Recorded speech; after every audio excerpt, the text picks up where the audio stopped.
Boolet has brought forward a groundbreaking innovations that could revolutionize the energy sectors and sustainability sectors.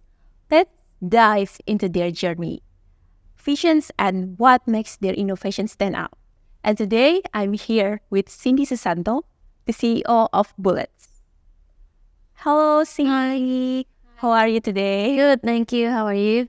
Okay, I'm doing well. Thank you so much for asking. And thank you so much for joining us today with our conversations in energy innovation sectors and sustainability sectors. And today, can you tell me about what your company is, Boolet?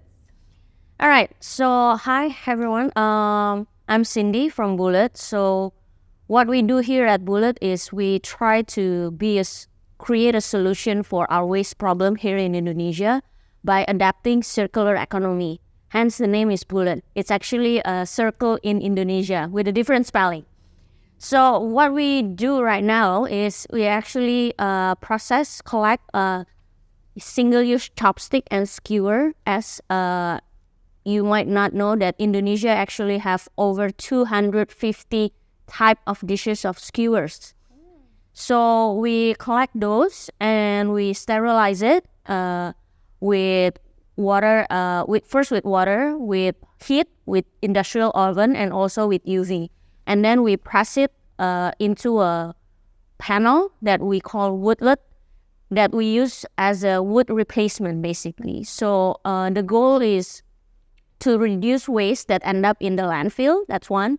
And second, it's also to decrease the use of raw material. In this particular aspect, what we mean is actually cutting new trees.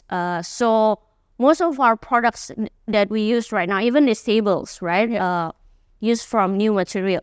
So what we try to do is adapt circular economy and reduce those two things, I guess. I hope that answers your question. Yeah, that's really answered my questions. That's really interesting and smart. The naming behind bullets, like bullet in Indonesia is circle, and that's why I wonder why the name is bullets and the philosophy behind it. It's really mindful.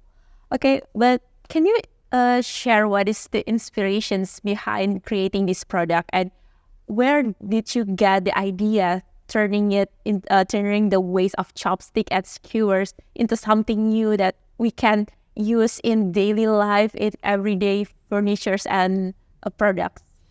All right, so I guess so Boolet is founded by 3 women actually. So the 3 of us actually have a little bit background in fast fashion. So I used to work in a manufacturing company for graduation gown. And in Indonesia, graduation gown is actually single use because you have to buy it, right?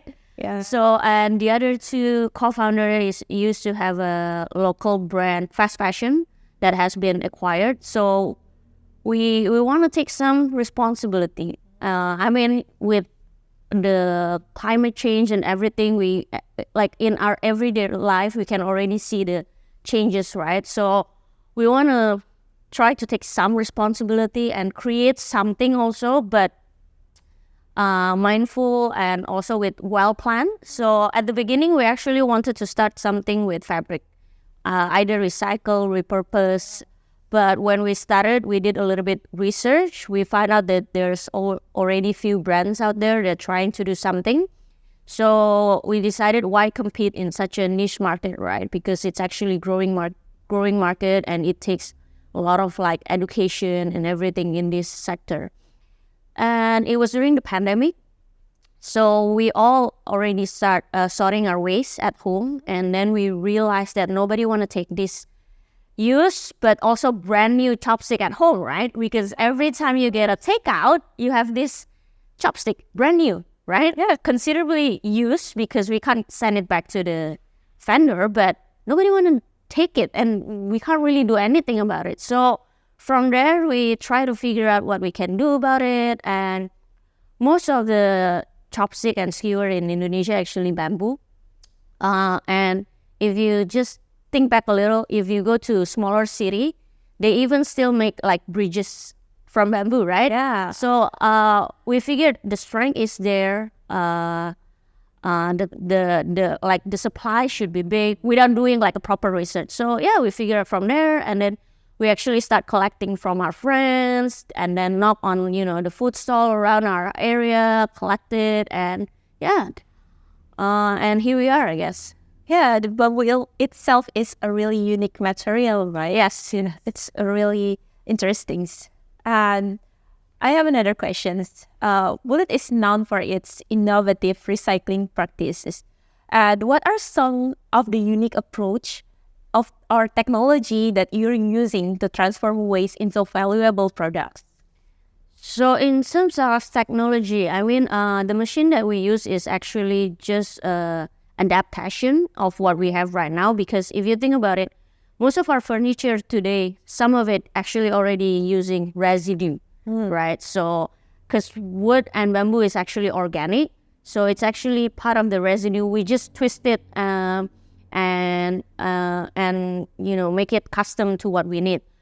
But on technology sector, what we want to do is actually first, we want to be accountable on the impact that we created. Yeah. So we are creating more built-in way to count the impact that we contributed. So it's started from the logistic, obviously, how we collected, who will collect it, how much carbon we still create from the logistic, and then how much product that's been used. By being used mean either customer buy it or our partner use it. It means that carbon has been saved. So the technology sector is actually from that area, how we can implement it and make it more user-friendly for everybody to see the report and to contribute it in our ecosystem. So the goal is equal for everyone, make it inclusive for everyone that can access it.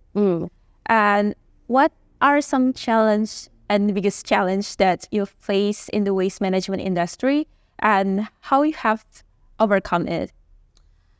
I wouldn't say we've overcome it, but I mean the struggle is different every day. Yeah. So at the beginning, I guess the hardest part is to convince people that there's a lot of chopstick and skewers out there to be repurposed or recycled.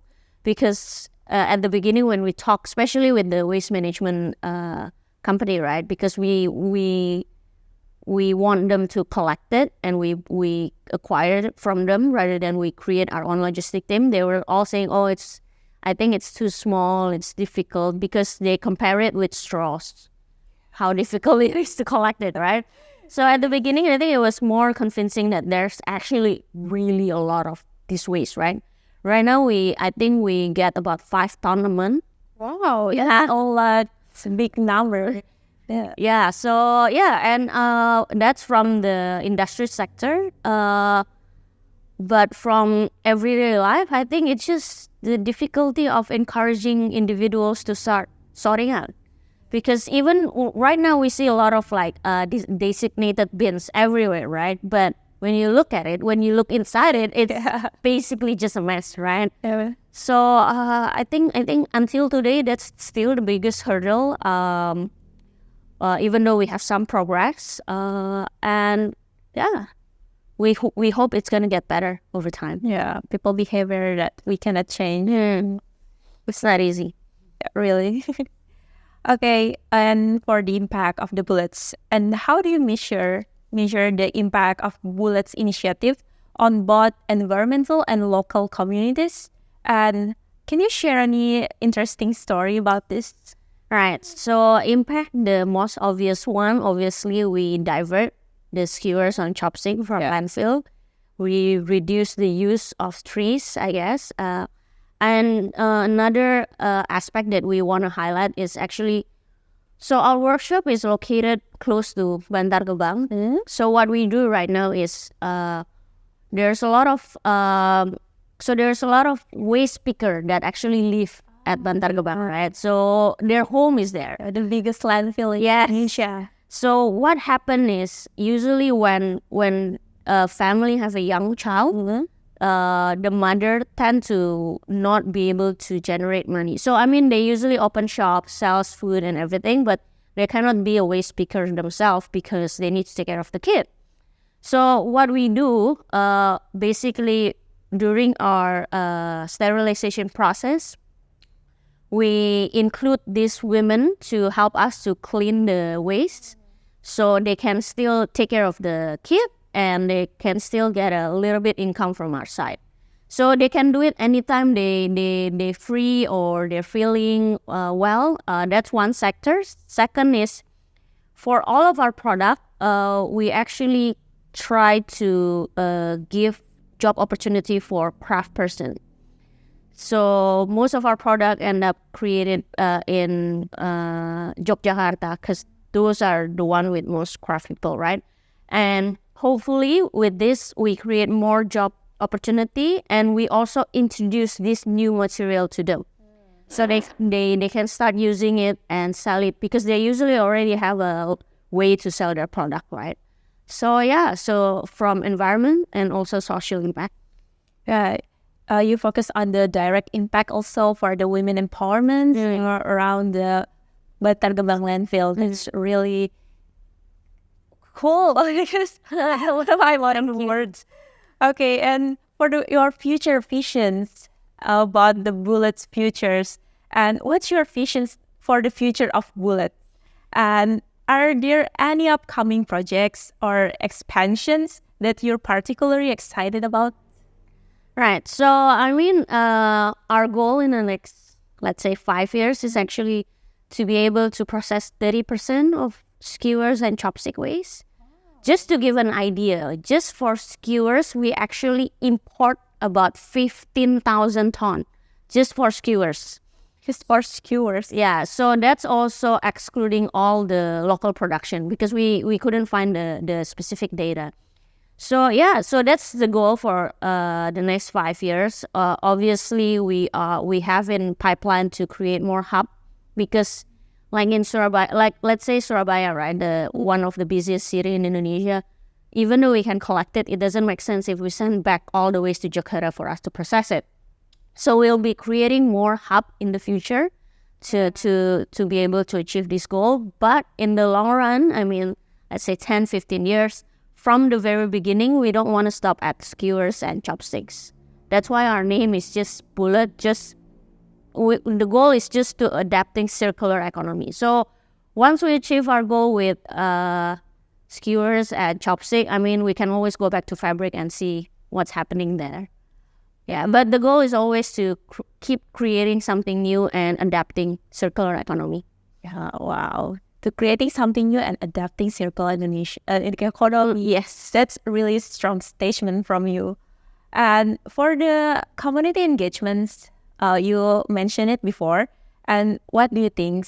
How important it is community involvement in your operations, and what steps are you taking to educate and engage the public the sustainability effort?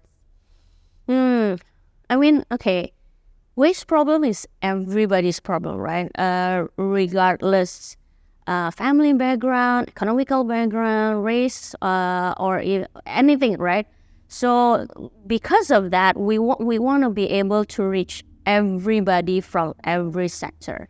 So obviously, our product, we're still a little bit premium. So in terms of buyer, we still targeting B2B. We're targeting people with middle to up income, but I guess with by inviting other communities like the waste picker and everything, we hope to be able to educate how important is our waste problem today, and how no matter how small your contribution, it's make a big impact. So I guess we are always trying to find a way to engage everybody from different angle and different ways.